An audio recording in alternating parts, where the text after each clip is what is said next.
Madam এই এখনো খাইনি, খাওয়াটা পরে বের হলে তারপরে যাবো। তাই নাকি? একটু এদিকে আসো, আপনারা একটু এদিকে আসেন। এদিকে আসেন, তাছাড়া কিন্তু হরিণ আসবে না কিন্তু। আমরা বাড়ি চলে আসো, আসেন তাহলে আবার। রাজু ভাই আসেন, রাজু ভাই এদিকে চলে আসেন।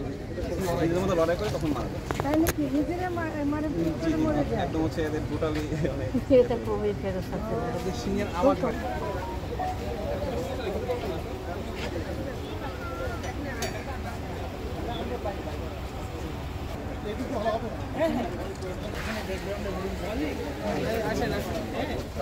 হ্যাঁ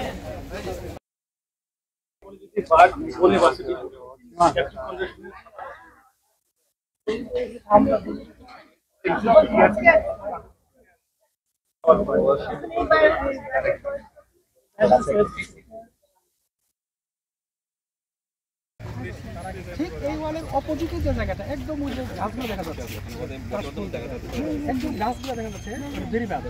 ওই পর্যন্ত রাস্তাটা মিলাম ওই যে 6 একর জায়গাটা ওখানে বাউন্ডারি পরিবর্তন আছে, সুতরাং ওইটা বাইরের, ওইটা আমরা নিয়ে নিই। অন্য জায়গায় আর কোনো ব্যাপার হচ্ছে না, ব্যাপার হবে না, কাজেরও ইয়ে হবে।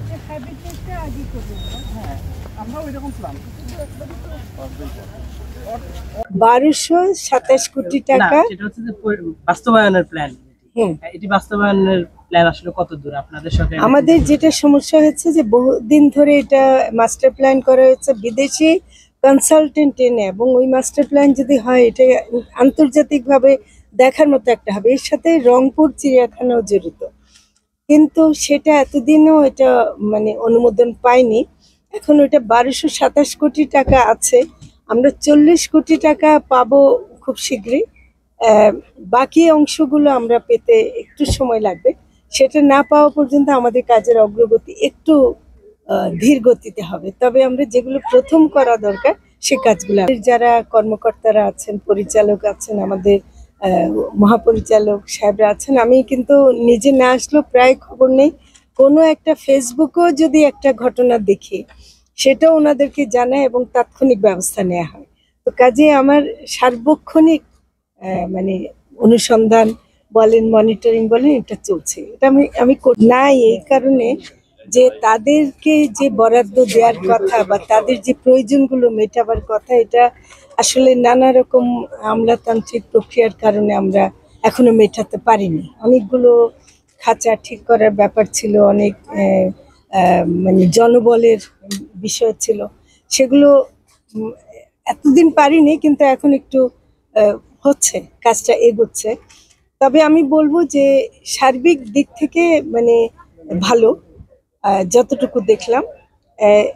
আমি একটু উৎকণ্ঠিত এই জন্যে যে মানুষ কিন্তু চিড়িয়াখানাকে যেভাবে ব্যবহার করছে, পিকনিক স্পট হিসেবে ব্যবহার করছে কিংবা টুরিস্ট স্পট হিসেবে ব্যবহার করছে, অথচ চিড়িয়াখানা হওয়া উচিত প্রাণী সম্পর্কে জানার একটা জায়গা এবং প্রাণীর প্রতি আমাদের নিজস্ব মায়া মমতা প্রকাশের জায়গা। হ্যাঁ, সে কোনো কারণে নতুন প্রাণী আসছে না, আসবে নতুন প্রাণী আসবে, সেটা আমাদের পরিচালক মহোদয় আমাকে একটু তথ্য দেবেন। আমাদের অনেকগুলো প্রাণী তো যেমন ন্যাচারাল ডেথের একটা পর্যায়ে চলে গেছে, সেগুলোর বিকল্প তো আমাদেরকে আনতে হবে। সেগুলো আমরা আজকে, আমি যেহেতু এখন ওনাদের সাথে বসিনি, আমি এটা দেখে ঘুরে তারপর বসবো, তখন যদি আপনারা থাকেন আর একটু কথা বলবো। ঠিক আছে।